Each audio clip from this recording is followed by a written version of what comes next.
रूप पाहता लोचने रूप पाहता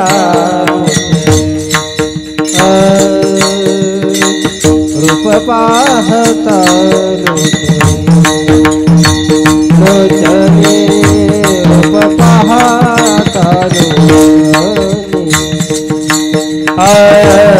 रूप पाहता लोचने रूप पाहता लोचने रूप पाहता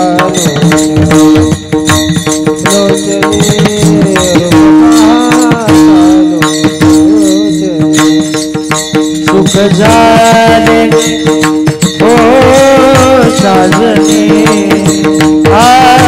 सुख झाले हो साजनी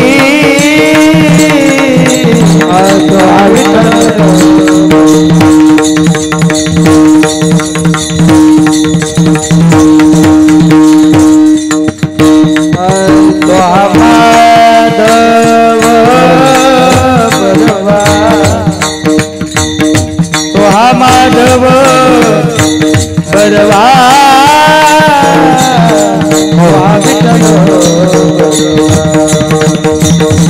बरवा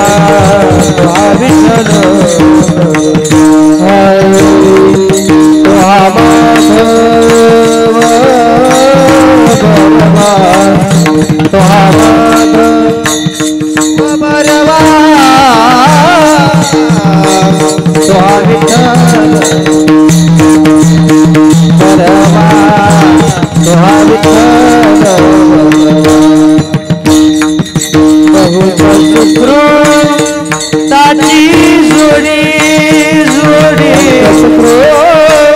ताची जोडी म्हणून विठ्ठली आवडी म्हणून विठ्ठली आवडी हा विठ्ठल बरवा हा विठ्ठल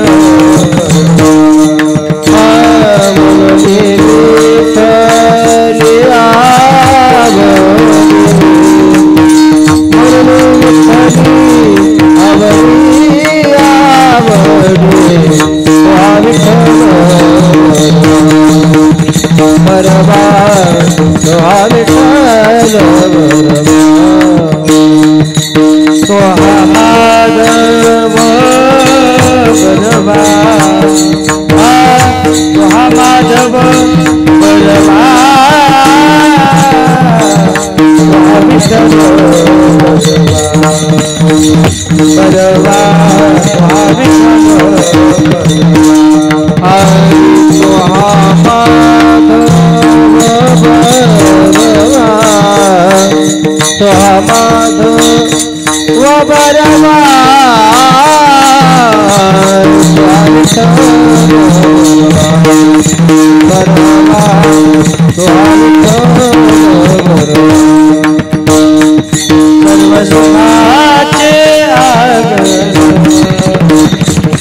सर्व सुखाचे सर्व सुखाचे सर्व सुखाचे बाप रखुमा देवीवर देवीवर रखुमा देवीवर देवीवर तुहा विठ्ठल तुहा विठ्ठल बाप रखुमा देवीवर देवीवर तुहा विठ्ठल बरवा तुहा विठ्ठल तुहा माधव बरवा बरवा माधव बरवा बरवा विठ्ठल बरवा तुहा विठ्ठल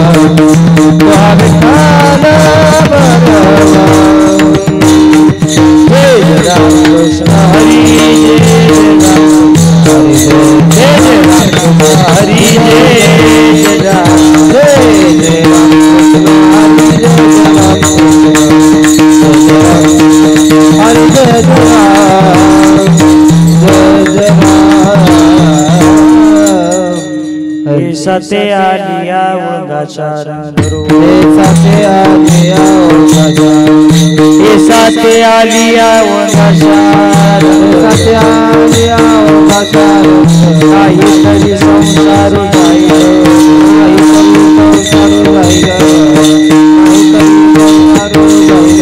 कौनाचे माय बाप कौनाचे कौनाचे माय बाप कौनाचे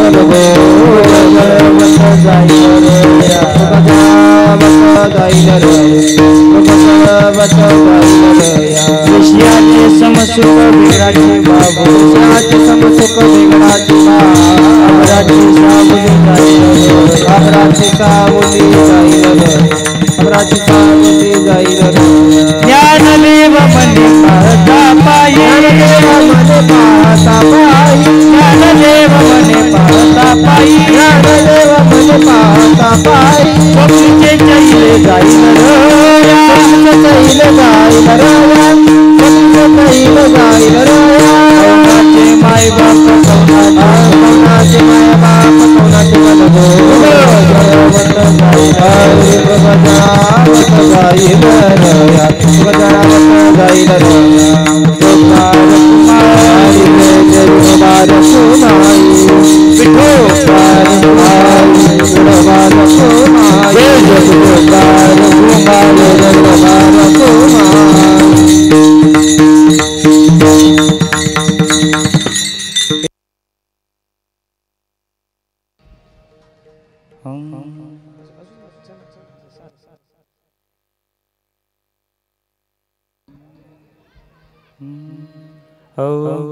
ए साथे आलिया रिपीट थोड़ा कमी कर रिपीट थोड़ा कमी कर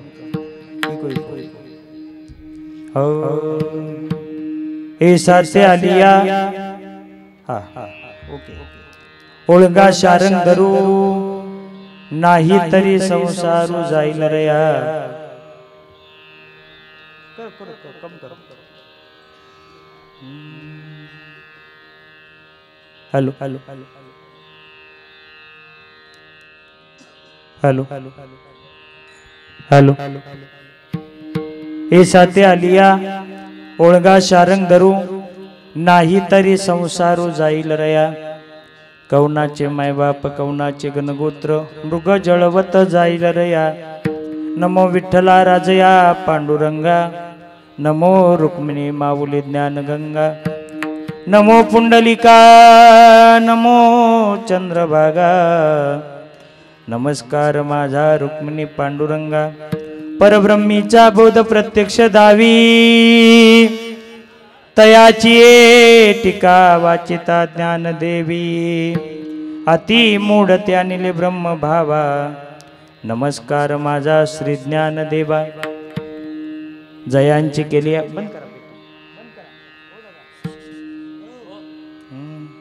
जयांचे केली स्मरण होय सकल विद्येचे अधिकरण तेची वंदो श्री चरण श्री गुरूंचे ते नमस्कारून आता प्रस्तुत प्राप्त प्रसंगी कीर्तन रूपी सेवेसाठी घेतलेला अभंग पत्रिका वारकरी संप्रदायाचा ज्यांनी पाया रचला ज्ञानदेवे रचिला पाया उभारिले देवालया ज्यांनी निर्जीव असणारी भिंत चालवली ज्यांनी मंद बुद्धीचा असणारा रेडा त्याच्या मुखातून वेद बोलवला एवढंच नव्हे तर एका प्रेताला ज्यांनी उठवलं ते ज्ञानोबा आहे ते संत ज्ञानेश्वर महाराज यांचा आज 4 चरणाचा अभंग सेवेसाठी घेतलाय ऐका आता जवळजवळ 12:30 झाले तरी सुद्धा आता आमच्याकडं ही कीर्तन संपण्याची वेळ आहे 11 11:30 आमच्याकडे कीर्तन संपतं महाराष्ट्रामध्ये कधी आला पण यात्रा चालू आहे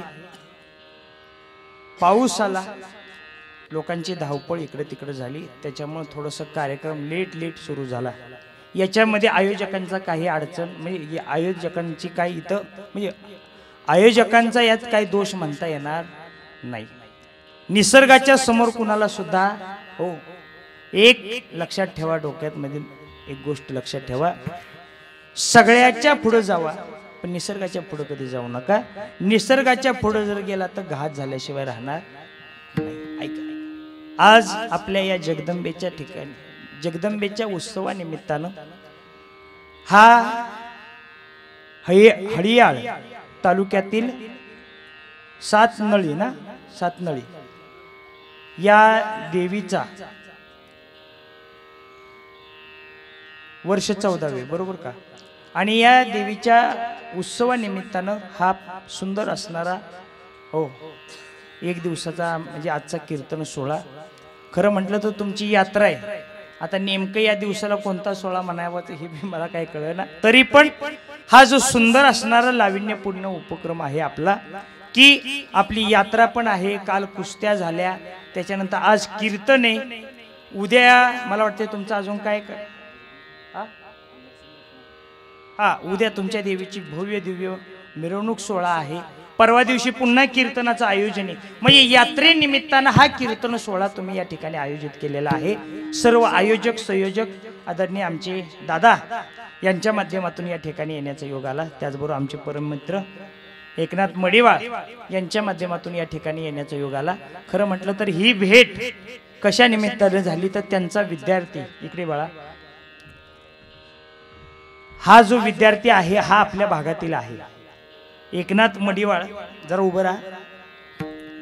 हे या मुलाचे वडील आहेत आणि एवढ्या लांबून जवळजवळ आमचं गाव तुमच्या गावापासून 400 किलोमीटर आहे. आणि 400 किलोमीटर या मुलाला वारकरी संप्रदायाचं शिक्षण घेण्यासाठी या व्यक्तीने एवढे लांब पाठवले. एकदा जोरदार टाळी वाजवा. ही काळाची गरज आहे. तरुणा भाग्यवंत नटे हरी कीर्तनात, हे उद्याचं भवितव्य. आणि वारकरी संप्रदायाची सेवा हा मुलगा काही दिवसांनी करणार आहे. आज मी या ठिकाणी कीर्तन करतोय. मी एक शब्द देतो, काही 4-5 वर्षानंतर ह्या लेकराला इथं सेवा करण्याची संधी तुम्ही सर्वांनी द्यावी आणि ती तयारी आम्ही करून घ्यावी. खूप छान, जाऊ. आणि त्या निमित्तानं आपल्या गावातील सर्व टाळकरी वृंद, पेटी मास्तर असतील, माझ्यावर आलेले पक्वा जातील, गोड असं व्यक्तिमत्व आदरणीय आमच्या गुरुकुलचे अध्यापक सौरभ महाराज धनावडे, त्याचबरोबर गायनाच्या साथीसाठी असणारे युवा कीर्तनकार हरिभक्त पारायण राहुलजी महाराज बाबर, तुमच्या सर्वांचं दर्शन घेऊया. 12:30 झालेत. किती वेळ कीर्तन करायचं? 2 तास. ठीक आहे बघा, माऊली जेवढी सेवा करून घेतील तेवढी करण्याचा प्रयत्न करीन. असो, माझी एक विनंती, पहिल्यांदा जेवढी जण बसला आहात कोणीही उठू नका, बोलू नका, सुळबुळ करू नका. जो काय कालावधी आहे एवढ्या कालावधीमध्ये गोड असं तुम्हाला चिंतन सांगण्याचा प्रयत्न करीन.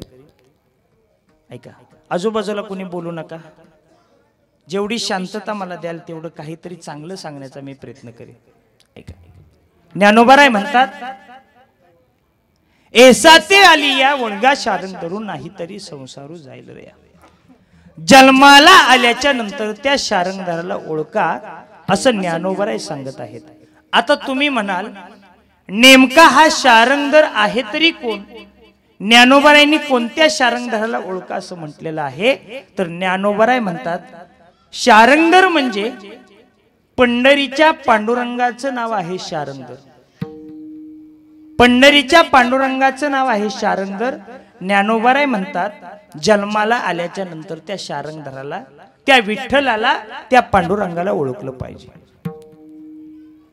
रूप पाहता लोचनी सुख झाले हो साजनी, तो हा विठ्ठल बरवा. सुंदर ते ध्यान उभे विठेवरी, करकटावरी ठेवोनिया. तुळशी हार गळा कासे पीतांबर, तुळशी हार गळा कासे पीतांबर, आवडे निरंतर हेची ध्यान. किंवा राजसुकुमार मदनाचा पुतळा, रवी शशिकळा लोपलिया, रवी शशिकळा लोपलिया, रवी शशिकळा लोपलिया, सावळे परब्रह्म आवडे या जीवा, मनी मन राणीवा गर केले, काय करू सये सावळे गोवित. किंवा भीमा तीर निवासाय पंढरपूर वासिने, पांडुरंगा प्रकाशाय विठ्ठलाय नमोस्तुते.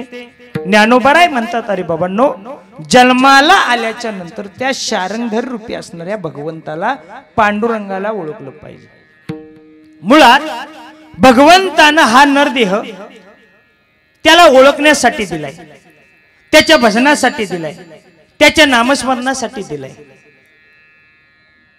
सुंदर असणारा नरदेह भगवंतानं त्याच्या भजनासाठी दिलाय.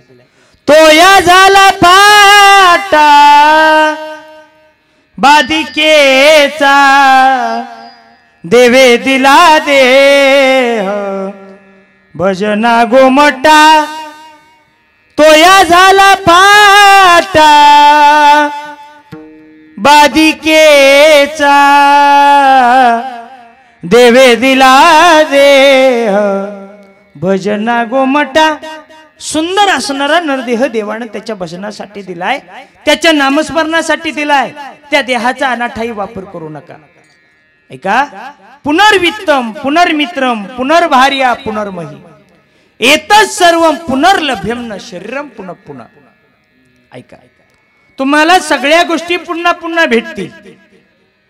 पुनर्वित्तम पुनर्मित्रम पुनर्भार्या पुनर्मही, एतत् सर्वं पुनर्लभ्यम न शरीरम पुनः पुनः.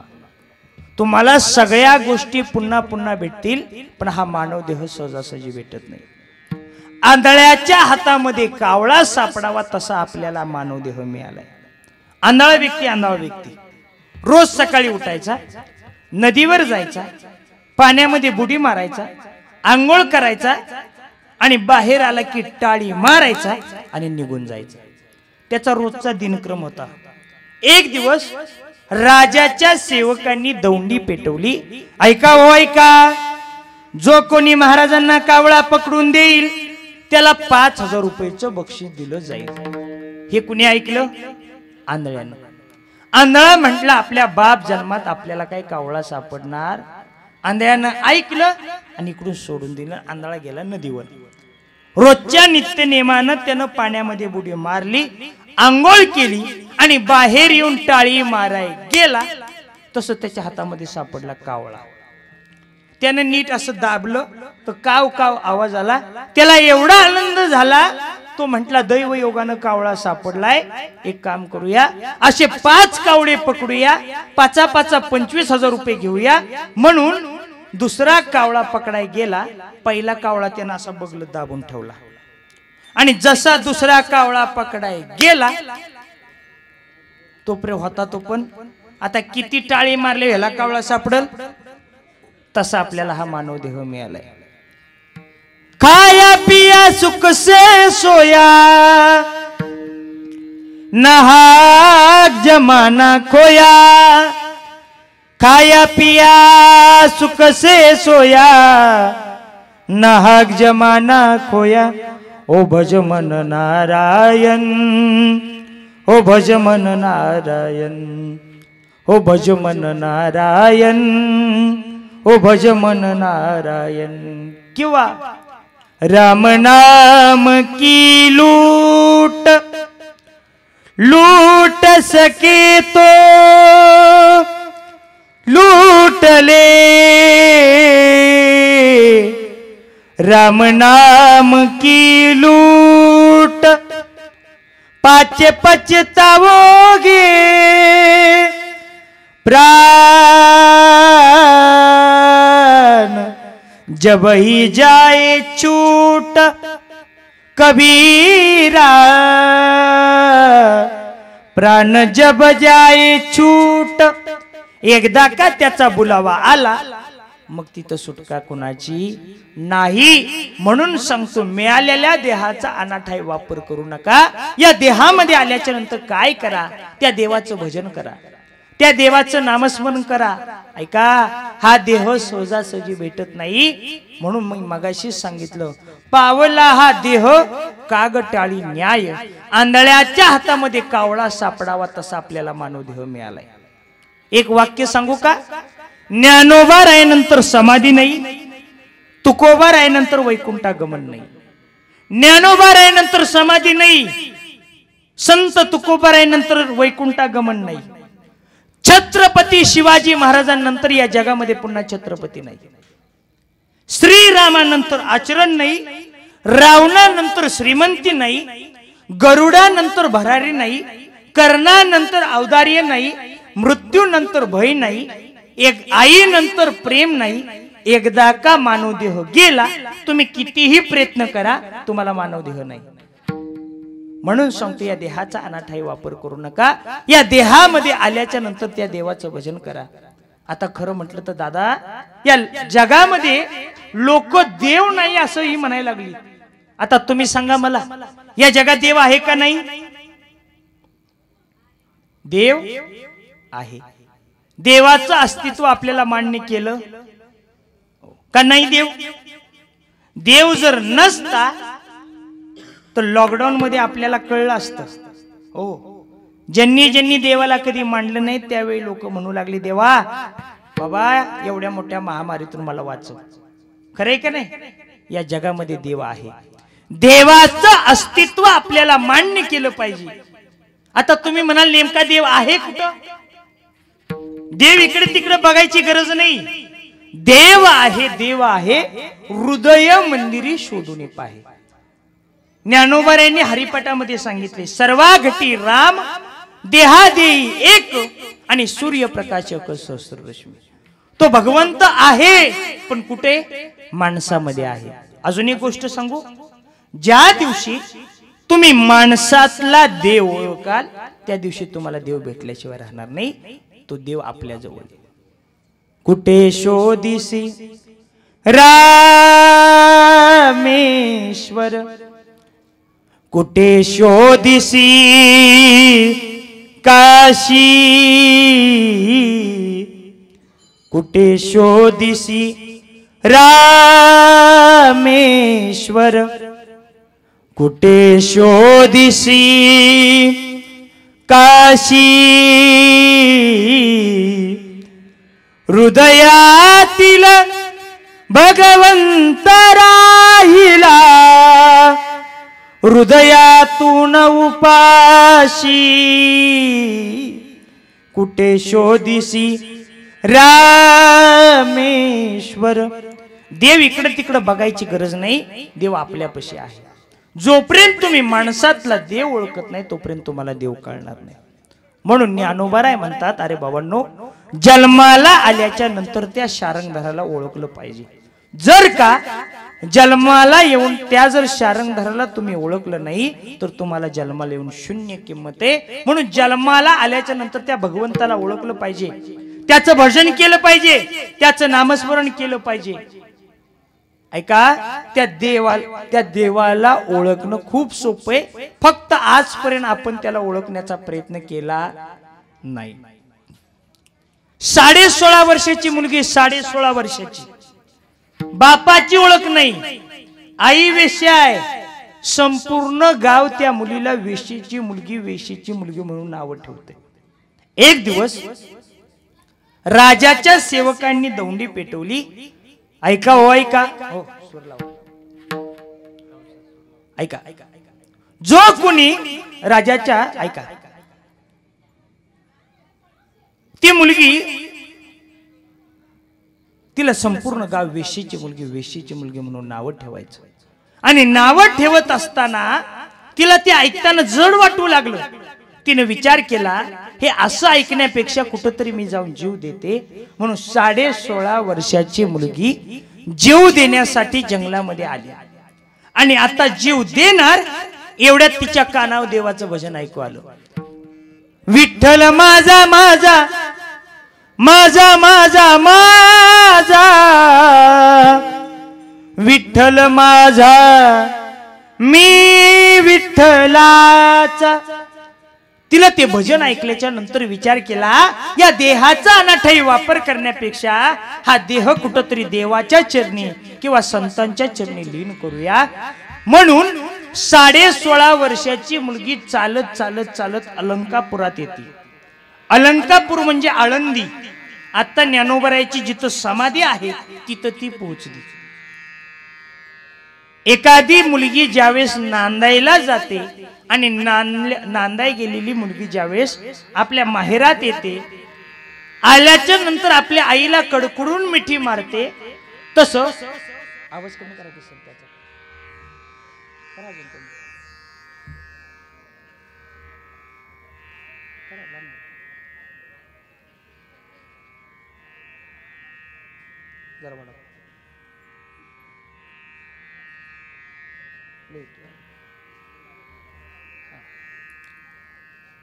ज्यावेळेस नांदाय गेलेली मुलगी आपल्या माहेरात येते आणि आल्याच्या नंतर आपल्या आईला भेटते आणि कडकडून मिठी मारते, तशी 16.5 वर्षाची मुलगी आळंदीमध्ये जाते. ज्ञानोबरायाची समाधी समोरून पाहते, पळत पळत जाते आणि कडकडून ज्ञानोबरायाच्या समाधीला ती मिठी मारते. आणि मिठी मारल्याबरोबर ज्ञानोबरायाच्या समोर ती मुलगी ढसाढसा रडते. ज्ञानोबरायांनी विचारले, हे बाळा, अरे कशासाठी रडते? त्यावेळेस माझा विठ्ठल माझा मी विठ्ठलाचा, विठ्ठल माझा मी विठ्ठलाचा, विठ्ठल माझा माझा माझा माझा विठ्ठल माझा मी विठ्ठलाचा. 16.5 वर्षाची मुलगी विठोबाच्या राऊळामध्ये येऊन भजन करू लागली. येणार जाणारे वारकरी पाहिजे, अरे कोण आहे ही मुलगी? या विठ्ठलाच्या राऊळामध्ये भजन करते, नामस्मरण करते. त्यावेळी एका वारकऱ्याजवळ निरोप पोचला. मंगळवेड्यामध्ये श्यामा नावाची वेश्या आहे, त्या वेश्येची मुलगी ही कानोपात्रा. त्या मुलीचं नाव आहे कानोपात्रा, संत कानोपात्रा. एक दिवस पंढरपूरच्या पाहणी करता बिदरचा बादशाह पंढरपुरामध्ये आलाय. पंढरपूर पाहत असताना संपूर्ण पंढरपूर पाहिलं आणि तो बिदरचा बादशाह विठ्ठलाच्या राऊळामध्ये आला. आणि त्या बिदरच्या बादशाची वाईट नजर 16.5 वर्षाच्या त्या कानोपात्रेवर गेली. कानोपात्रेचं चरित्र असं सांगतं की कानोपात्रेनं जर पान खाल्लं, पान माहितीये ना तुम्हाला, तिनं जर पान खाल्लं तर गिळलेलं पान तिच्या कंठात दिसायचं. एवढी सुंदर आणि तेजस्वी कानोपात्र होती. तिनं जर सुकलेल्या फुलाला हात लावला तर ते फूल सुद्धा उमलायचं.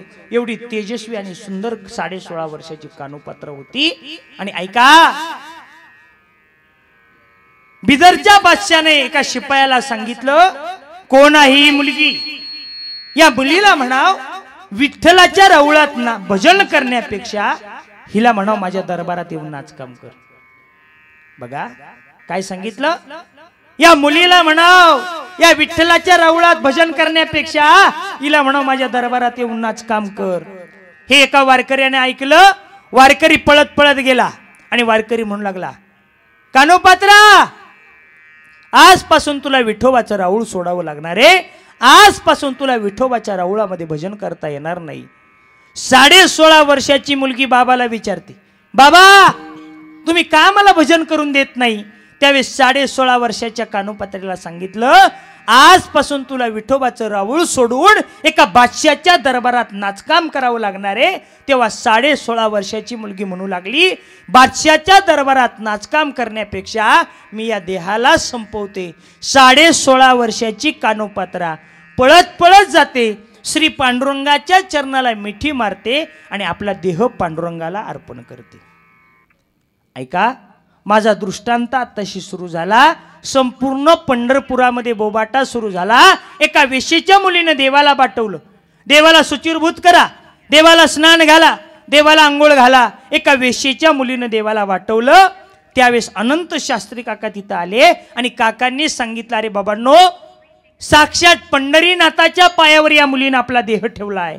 जोपर्यंत पंढरीचा पांडुरंग माझ्या स्वप्नामध्ये येत नाही आणि या मुलीचं काय करायचे ते सांगत नाही, तोपर्यंत हिला गाभाऱ्यातून हलवू नका. त्या गाभाऱ्यामध्ये कानोपात्रीचं प्रेत आणि अनंत शास्त्री काका आहेत. विटेवरच्या अनंत या अनंताला हाक मारली, तुझं सांगत असो अनंता, पाहे पा कानोपात्रा पवित्र आणि पवित्र. या मुलगी सारखी पवित्र मुलगी तुला जगाच्या पाठी कुठेही शोधून सापडणार नाही. एक काम कर अनंता, या मुलीला माझ्या उजव्या हाताला जागा दे. आता इथं असलेल्यांपैकी पंढरपूरला कुणी आलंय का?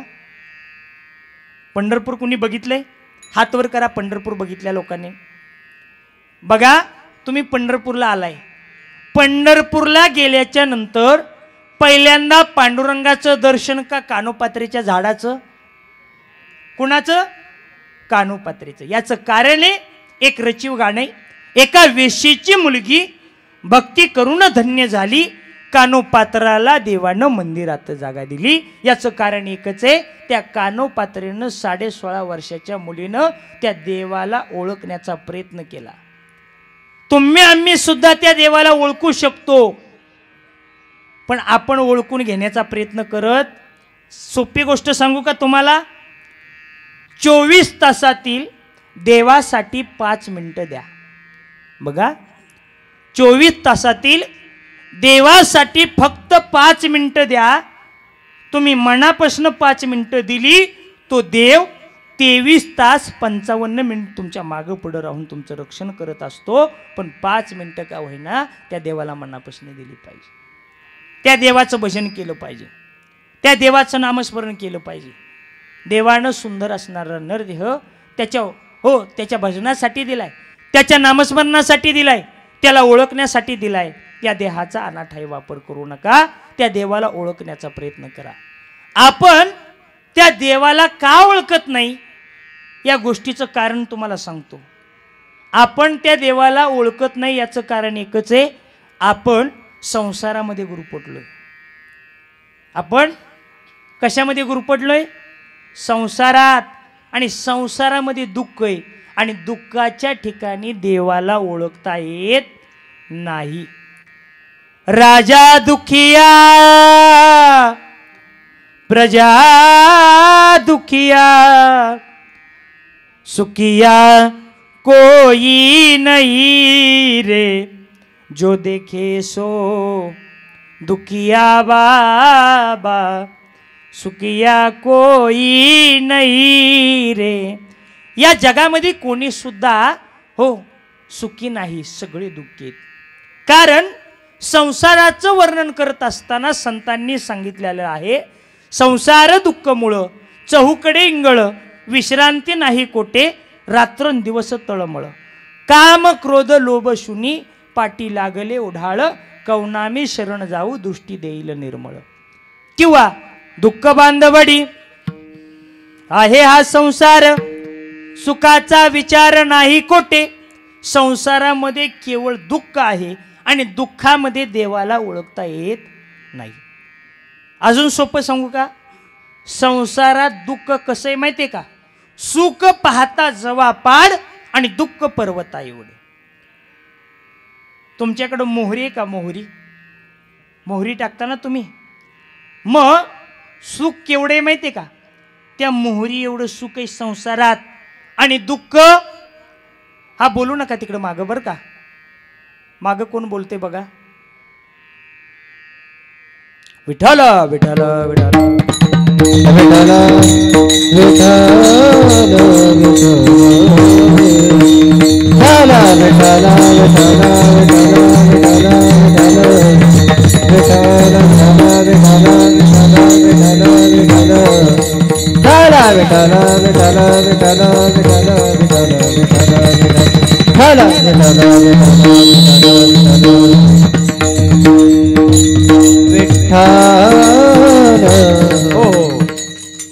ऐका लक्ष द्या इकडं.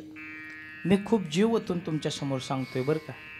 कारण तुम्हाला सांगण्यासाठी, तुम्हाला चांगलं सांगण्यासाठी मी तब्बल 400 किलोमीटरचा प्रवास करून इथपर्यंत आलो. आणि इथं येऊन जर तुमची जर हो जोडी जर रिकामी जर परत गेली तर यात माझा दोष नाही. ऐका, म्हणून सांगतोय जीवाचं कान करा. बघा, कानानं कीर्तन कुणी पण ऐकतं.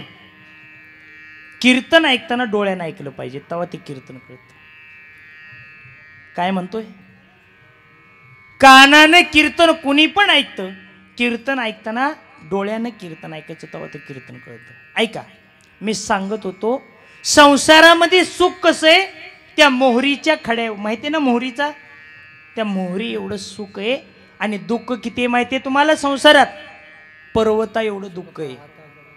सुख पाहता जवा पाड, दुःख पर्वता एवढी. हो, मोहरीपेक्षा लहान जव असतं तेवढं सुख आहे. ऐका, एका माणसाच्या पाठीमागं वाघ लागला. ते घाबरलं आणि जे पळत सुटलं, एवढ्या जोरात पळालं, एवढ्या जोरात पळालं. एका ठिकाणी विहीर होती आणि विहिरीच्या कडेला झाड होतं. पटकन गेलं आणि त्या झाडावर जाऊन चढलं. वाघ राहिला खाली. आणि वाघापासून लपण्यासाठी तो जसा त्या झाडावर चढला, त्याच्या चढण्यानं झाडा होतं एक मोहाचं पोळं. माहिती आहे ना, मोह असते का माहिती आहे का तुम्हाला? आग्या मोह. हा, मग ते मोहाचं पोळं त्याच्यावर होतं. त्याच्याकडून गडबडीमध्ये त्या मोहाच्या पोळ्याला धक्का लागला आणि त्याच्यात त्या माशा उठल्या आणि त्याला चावू लागल्या. त्याने विचार केला, आता मोह मला मोहाचं पोळं आहे ते आता मला फोडून काढणार. आता एक काम करूया, बाहेर जाता येणार नाही, बाहेर वाघ आहे. म्हणून ज्या विहिरीच्या काठावर जे झाड होतं त्याने विचार केला विहिरीत जाऊन उडी मारायची. म्हणून आता तो विहिरीत जाऊन उडी मारणार. बघायला गेलं तर विहीर कोरडी होती आणि कोरड्या विहिरीमध्ये एक नाग होता. बघा, तो घाबरला. बाहेर जावं तर वाघोबा, विहिरीत उडी मारावी तर नागोबा, आणि वरती जावं तर मोहाचं पोळं होतं. आता काय करायचं? तेवढ्यात त्या गडबडीमध्ये त्या मोहाच्या पोळ्यातून एक मधाचा थेंब त्याच्या ओठावर पडला. आणि पडल्याच्या नंतर त्यानं काय केलं? त्याने जीभ घेतली आणि तो मधाचा थेंब चाकला आणि तो म्हणू लागला, काय सुख आहे. कळलं का नाही? तो म्हटला, एक थेंब मधाचा त्याच्या तोंडामध्ये पडल्याच्या नंतर तो म्हणू लागला, काय सुख आहे. अरे बाबा, एका थेंबासाठी तू सुखाची अपेक्षा करतोयस. बाहेर वाघ आहे, हो विहिरीत नाग आहे, वरती आग्या मोह असताना त्या एवढ्याशा थेंबासाठी तो म्हणतोय काय सुख आहे. ही संसाराची अवस्था आहे. तसं सुख आहे संसारात. अजून एक गोष्ट सांगून जातो, ऐका. सुख आणि दुःख ही एका आईची दोन लेकरं आहेत. बघा दादा, सुख आणि दुःख तुमच्या या गावामध्ये आल्याच्या नंतर तुम्ही सुखाला घरात घ्याल का दुःखाला? कुणाला घ्याल घरात? सुखाला. बघा, मी संसाराची व्याख्या सांगतोय बरं का. संसाराची सुख आणि दुःख गाडीतून तुमच्या गावामध्ये उतरलं आणि जसं सुख उतरल्याच्या नंतर तुमच्या गावातल्या लोकांनी सुखाला आपल्या घरी घेतलं आणि दुःखाला जसं तुमच्या गावातल्या लोकांनी बघितलं तसं तुमच्या गावातल्या लोकांनी अशी मोठी दगडं घेतली आणि त्या दुःखाला मारलं आणि दुःखाला सांगितलं, तू तेवढा आमच्या घरी येऊ, तू तेवढा आमच्या घरी येऊ नको. दुःखाला गावातल्या लोकांनी एवढं मारलं, दुःख रडत रडत आईजवळ गेलं. आईला सांगितलं, ओ आई, काय गावाचं नाव आहे? सातनळी. त्या सातनळी गावामध्ये गेलेलो. आई, आपल्या सुख दादाला सातनळी गावातील लोकांनी सगळ्यांनी घरी बोलावलं आणि मला दिसल्याबरोबर दगडी मारल्या ग आई. दुःख रडत रडत आईजवळ गेलं. आईनं सांगितलं, थांब, त्यांना चांगला धडा शिकवते. सुखाला बोलवलं, दुःखाला पण बोलवलं. सुखाला सांगितलं, तू तुझे कपडे काढ. दुःखाला सांगितलं, तू तुझे कपडे काढ. सुखाला सांगितलं, तू दुःखाचे कपडे घाल. दुःखाला सांगितलं, तू सुखाचे कपडे घाल. पुन्हा सातनळी गावामध्ये सुखाला आणि दुःखाला आईनं पाठवलं. आता तुम्ही काय केलं सांगा मला? काय केलं? सुख म्हणून दुःखाला घरात घेतलं आणि दुःख म्हणून सुखाला बाहेर ठेवलं. ही संसाराची व्याख्या आहे. विठ्ठल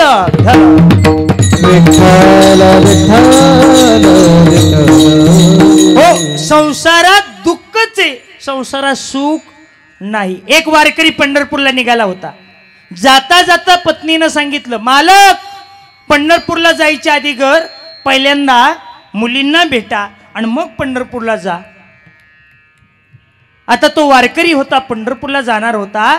जाता जाता मुलींना भेटावं म्हणून मुलींच्या गावामध्ये आला.